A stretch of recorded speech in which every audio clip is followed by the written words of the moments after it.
Ever since I made my top 10 Pokemon movies from 2016, this movie has always been a mixed opinion for me ever since. I will admit that other movies, mainly Pokemon The Rise of Darkrai, Lucario, and the Mystery of Mew, along with other entries that I have the less knowledge of even after watching them, will be much more better than Pokemon Winter and the Temple of the Sea, but with this film being officially 15 years old after last month, and the fact that I actually adore it a lot more than I gave it credit for back in 2016, this film is a lot more different and a lot more complex for me to consider as the weaker movies compared to other Pokemon movies. While yes, I will admit that this movie isn't perfect, it has flaws like the dated CGI that is painful to look at, especially when you compare it to Pokemon Forever. The English dub of the Pokemon Company, with this being the very first film after the 4Kids actors are done and over with. And with each film that they do while making one antagonist as the main attraction in those films, they always remain two-dimensional but at the same time one-dimensional. That makes the presence in these films difficult to take them seriously. And I have to admit, Pokemon Ranger and the Temple of the Sea becomes a lot more difficult to consider a good film compared to other Pokemon movies, which is why my top 10 Pokemon films is mostly outdated, even if I consider it as an honorable mention. But regardless of what I feel when it comes to the other Pokemon movies, this movie is still one of my most favorite Pokemon movies regardless. Granted, it's not at number 1 because I can't be able to decide or the fact that I didn't watch all the Pokemon movies or have the less knowledge of them, but to give this movie credit, it made me appreciate what the third generation did when it comes to Pokemon. And let me just say this right now, I did play the third generation of Pokemon, just didn't play all of it. I've always seen bits and pieces of it, but for the majority I did watch the anime of Generation 3 compared to the video games. I'm pointing this out because even if this movie centers around a Pokemon that is from the 4th generation, it is still the final movie as part of the 3rd generation of Pokemon movies. And this movie actually reminds me of how much the 3rd generation ends off before we got into the 4th generation of Pokemon. And even if I do not watch this movie a lot compared to when I first got it in Christmas of 2013, it is still a good way to sit through a Pokemon movie compared to other entries when it comes to the Pokemon franchise, mainly from the anime itself. So, what is the prime examples onto why I consider this as one of my most favorites when it comes to the obvious reasons? Well, even if this is the longest Pokemon movie compared to other entries, I can still be able to sit through this entire film in one setting. Regardless of the characters trying to get to the Sea Temple as fast as possible, but besides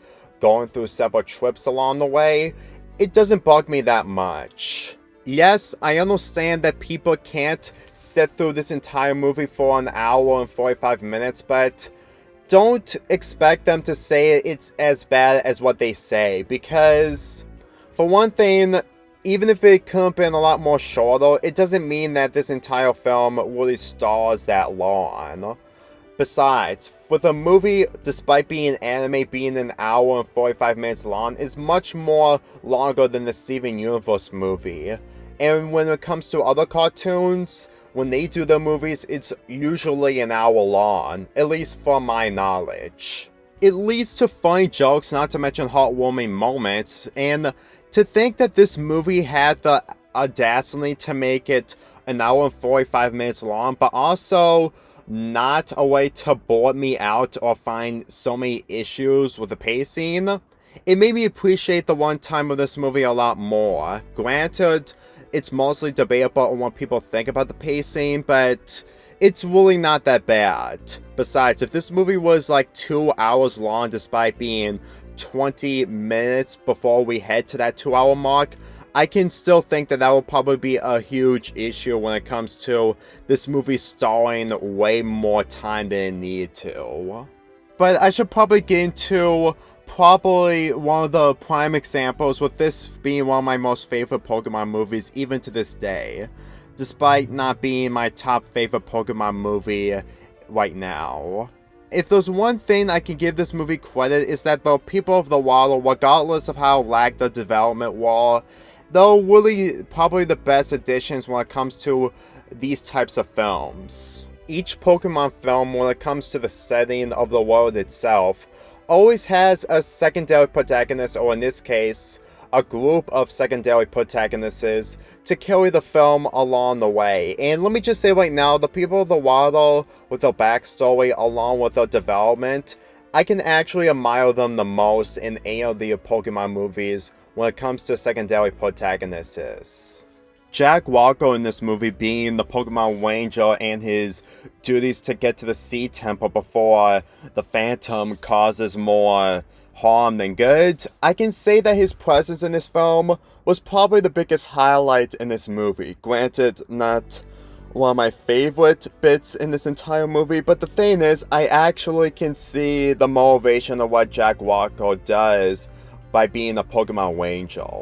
Even for a character who only appears in the films and not in the episodes, he still actually contributes something in the story. Mainly his backstory that he tells to Ash about how he was close to Pokemon and the fact that he grows a relationship towards Pokemon. But instead of becoming a Pokemon trainer, he's a Pokemon Ranger. And for me personally, even if I never played the Pokemon Ranger games, I can easily tell that they're much more simplistic and a lot more unique compared to the mainstream Pokemon games. Granted, I won't consider Jackie as one of my favorite Pokemon characters when it comes to these films, but I can say that he is mostly underway for the development that he has with his journey with the main characters.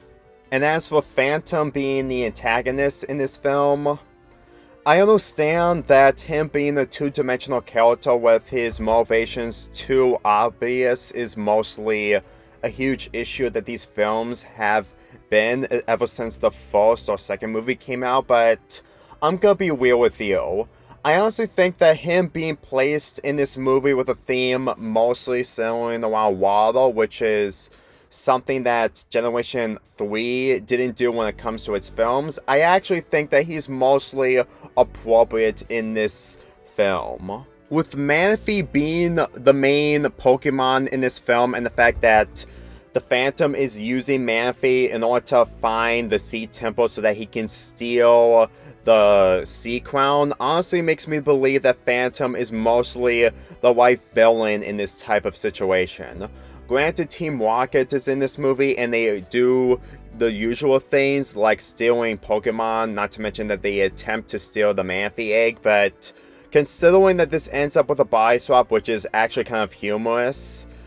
I'm pretty sure that them being mostly the villain of these types of movies wouldn't easily work out. And I'm just gonna say this right now, there are some occasions where some movies from Pokemon don't have a really main antagonist when it comes to the human characters. So if we actually see that Team Rocket actually becomes the villain in this type of movie instead of just usually doing some kind of good moments, it will probably make this movie mostly a drag, which is something I can easily admire the Pokemon film villains to contribute something in order to make each film different. But considering that Team Rocket had been around the anime since the very beginning, and even to this day,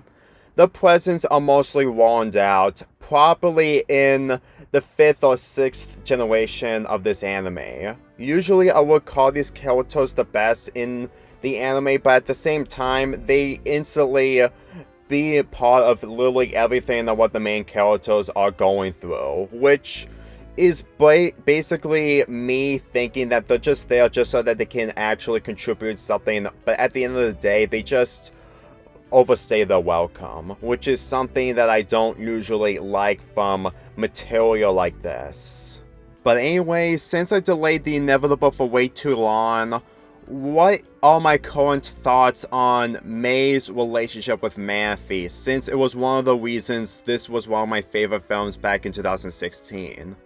Well, as much as I really love this pairing, even to this current day, I still think that without it, this movie will probably be a lot more bland compared to other Pokemon films. Not to say that the other elements in this movie is mostly forgettable, but given this information that this is the final film involving May and Max, I have to assume that they really want to give this a great send-off. Some people may debate that this anime has been going on for way too long, but considering that anime is mostly a genre where most shows like these have an eternity to go on when it comes to its qualities, I'm going to assume that ending off the anime with the third generation will probably be mostly difficult to think of what the future of Pokemon would have been if we didn't get Diamond and Pearl or the future generations as part of the anime. But if there's one prime example of why May is one of my favorite characters when it comes to Ash's companions, is that even though the whole development is a lot more different compared to how she acted in the Advanced series, I have to admit, Dawn, Iris, and Serena, despite their developments being a lot more different and somewhat subpar compared to May's, I still think that with this being May's movie, I'm pretty sure that the other companions involving Ash wouldn't have a movie of their own, which is something that I'm pretty sure isn't really rare when it comes to future Pokemon installments. Yes, it may be odd to consider that one of Ash's companions managed to have a film for their own. Well, May is the first character to be a replacement towards Misty ever since the Advanced series began, but the thing is, did you really expect Misty to come with Ash to any location? Because Misty is still a gym leader at the end of the day, including Brock. And I think that having her being around in the later generations after the Johto region will probably make this mostly difficult to enjoy of what Misty is going to go through when it comes to her adventures with Ash. Yes, I understand that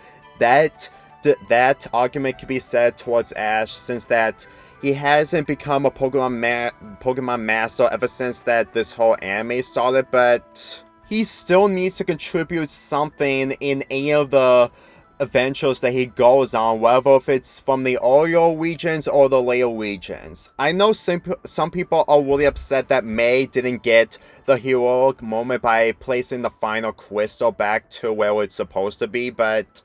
let's be real. I understand that May can be brave at times, but in a situation involving the entire Sea Temple to be flooded, this is mostly suitable for Ash to actually do something heroic. Granted, it's something I would easily prefer May to do, but I can easily tell the difference of what Ash can do and what May can't. Besides, considering that May's English actor in the Pokemon company is a lot more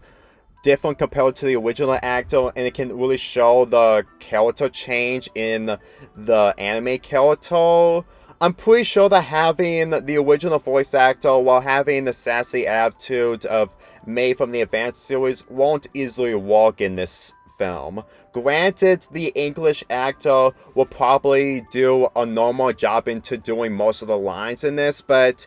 every time I instantly think of May acting that way in this film, it will probably scare Manphy away. And the separation between the two when Jackie told May to spend time away from Manphy before things get a lot more complex, then I'm pretty sure that without Manphy in this film, it will probably make May's character mostly bland like she was in the last entry. Lucario and the Mystery of Mew, despite being a great movie, they didn't the supporting characters, mainly Brock, May, and Max, didn't contribute a lot. So every time I instantly think about Ranger and the Temple of the Sea and how it actually gives one of the characters their own movie, despite characters like Brock and Misty deserve it more, it made me appreciate what the Pokemon anime can do when it comes to Ash's companions. It's one thing to have a character have their own movie when they're with someone that they've been around for a short temporary of time, but it's another thing where that character needs some kind of established development in order to have the movie that they somehow get, while others like Misty and Brock just didn't. Yes, I understand that there's so many people that are mostly upset that Misty and Brock never got their own movie when it comes to the original series of Pokemon, including Johto, but I need to be real. As much as I can understand the shipping between Ash and Misty is a much more better ship compared to other companions that Ash is with, but I still don't think that having a film centering around Misty would easily work out. Yes, I understand that it's mostly on your opinions on the other characters, but I still think that Misty isn't really that good compared to the other characters. Not to say that she is my least favorite, but at the same time, I still think that she will probably contribute something a lot more different compared to May if she did ever had a movie dedicated to her.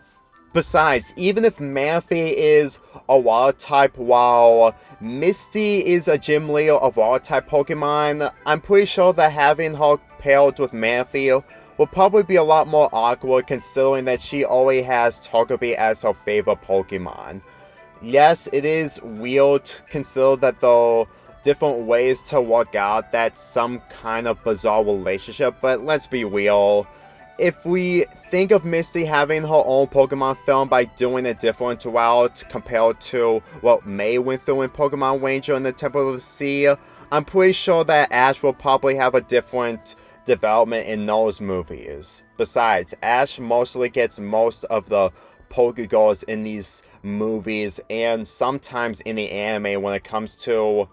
his somewhat luck. You know, sometimes anime goals is a lot more different and also mostly an interesting topic to talk about, whether you completely think about how they're portrayed in situations involving the main characters. Then again, each region or generation of Pokemon, if you want to refer to the anime, has so many interesting values compared to the video games. Granted, it's not the best anime ever considering that the characters can easily be flanderized, but to be quite honest, I would easily sit through the anime episodes than most of the episodes that are considered a lot more insufferable when it comes to other shows. Granted, I would easily change my mind on which episode I would prefer the most, but if I ever think about doing a top 10s episodes that I can easily sit through when it comes to guilty pleasures, I might find at least one episode from the Pokemon anime and other episodes from other shows so I can easily stand my point of what I actually feel about these characters being flanderized. Anyway, this film is a lot more different when I think about it now compared to when I first got it in Christmas of 2013 and ranked it as my favorite Pokemon film back in 2016. It really shows that in my earlier years I didn't have much effort when it comes to my opinions on certain things. Mainly the mistakes that I did involving my perspective on other shows, and I was mostly over the top and mostly out of my mind when it comes to my amateur years on YouTube. Granted, in the present day, there was not much change when it comes to some of the setbacks I have, but I got to admit that this movie alone didn't age as I hoped it would be, but at the same time, I still consider this as one of my favorite Pokemon films, even though that this isn't my top favorite Pokemon film in the present day. And considering that I didn't even have much interest to watch the Pokemon anime like I used to back in the earlier years when I was mostly a teenager, my life is a lot more complex when it comes to my opinions on certain things, to the point that you can easily see that I'm mostly burned out with topics like these. Granted, I could have done more with the opportunity I had back then, but as of now, me reviewing Pokemon films or material will probably be a lot more limited, considering that opinions mainly from the films are just mostly debatable and mostly subjective. And with this being the final video to culminate Summer Palooza 3, I could have done something a lot more interesting to culminate Summerpalooza 3, but let's be real. This is the third time I've done something over the top since 2019, and doing another Summerpalooza next year will probably be a lot more predictable on which video that's gonna culminate everything. And considering the amount of work that I did when it comes to uploading all 30 of these videos, I think I've really topped my game at this point. So before you ask, there is a possibility that Summerpalooza 4 might be a thing next year, and it could happen in July or August, but as of now, I am thankful that I managed to upload all these videos. And my opinions on the topics, especially from this movie, may have not been the same as they were in the past, but that's just mostly the charm of what I feel about any topic that I talk about. Which is why I usually consider Summerpalooza as an annual thing during the season of summer of each year that we get into. So to wrap up Summerpalooza 3 and this video, I give Pokemon Ranger and the Temple of the Sea a 7.5 out of 10. And if there's one thing I am looking forward to when it comes to next year's Summerpalooza, if there is going to be one, is how it's going to be different compared to the other 3 Summerpaloozas that have been completed. Because as far as I'm concerned, only time will tell. Let's get this started again.